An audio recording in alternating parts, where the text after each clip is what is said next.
Olá, meu nome é Romunique Oliveira, sou teólogo, escritor e professor de teologia. E nesse vídeo quero te ensinar sobre o salário do pecado. Porque o salário do pecado é a morte, mas o dom gratuito de Deus é a vida eterna por Cristo Jesus, nosso Senhor. Romanos 6:23. Para Champlin, o conceito bíblico de pecado vem de um estudo das palavras usadas nos dois testamentos, Antigo Testamento e Novo Testamento. Existem pelo menos 8 palavras básicas para falar de pecado no Antigo Testamento e uma dúzia no Novo Testamento. O pecado é tão destrutivo que somente a morte do Filho de Deus pôde retirá-lo. A principal ação do pecado é a morte, que anteriormente ao domínio do pecado era desconhecida pelo homem, mas havia ciência da possibilidade e do seu efeito. A palavra de Deus vai associar a morte ao pecado, chamando-o assim de salário. O termo empregado pelo apóstolo Paulo traz o sentido de uma recompensa negativa. O apóstolo Paulo usa o termo grego opson onemoai, que faz menção a uma alimentação. Todos nós nascemos em pecado, termo que é usado para designar uma natureza adâmica, oriunda da desobediência em comer do fruto proibido por Deus. E isso nos atinge totalmente, nos fazendo perder a imagem divina. Esse termo usado pelo apóstolo Paulo, considerando o pecado como uma alimentação, serve para entendermos que todos nós pecamos. Porém, existe a remissão destes pecados. O que vemos de modo condenatório a toda a humanidade não é simplesmente a existência do pecado, porque para isso existe a solução pela salvação em Cristo Jesus. O que condena a humanidade é o consumo, a alimentação que o pecador faz do pecado. Por isso, Paulo usa o termo natureza pecaminosa. O salário da natureza pecaminosa de consumir uma vida em desobediência a Deus é que levará muitos à condenação eterna.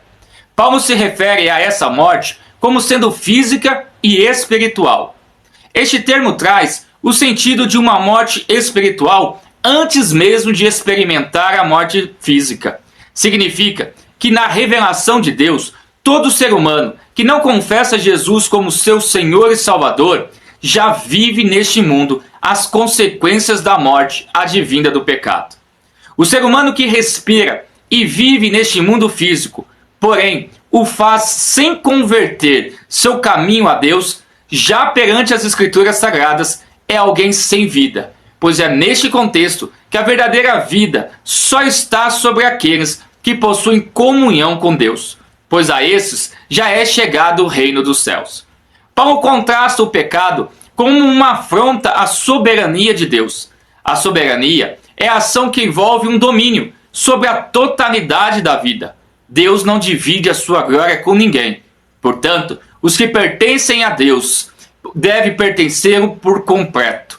Toda ação que não tem por finalidade exaltar a Deus aponta nas Escrituras Sagradas como uma afronta direta a Ele. A Bíblia ordena que Deus seja amado acima de todas as coisas.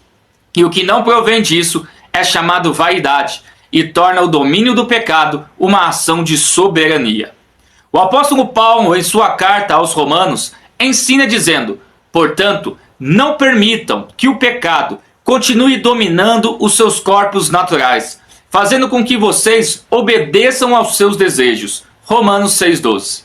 A expressão dominar traz o sentido de reinar, exatamente o ato de tornar-se soberano.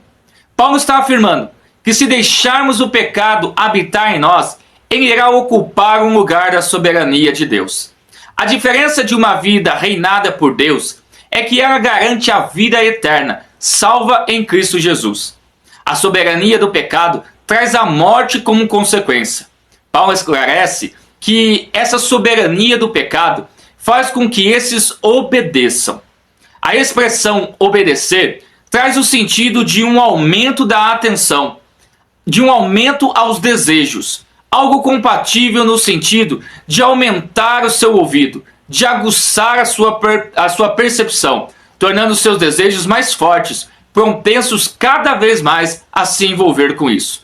O apóstolo Paulo nos orienta quanto a dois modos de se viver: ou somos filhos amados que vivem na dependência de Deus, ou somos filhos da desobediência. Os que amam a Deus vivem dedicados a eles. Os que não obedecem a Deus recusam a ser convencidos pela voz do Espírito Santo. Segundo Barnes, nenhum do pecador será afligido meramente sem merecer. Nenhum pecador morrerá sem que não devesse morrer. Os pecadores, mesmo no inferno, serão tratados como merecem. Eles serão tratados como pessoas que merecem aquilo que é terrível de uma consequência pelo pecado. Pensamos na condenação eterna como uma justiça divina. É um tanto doloroso para nós.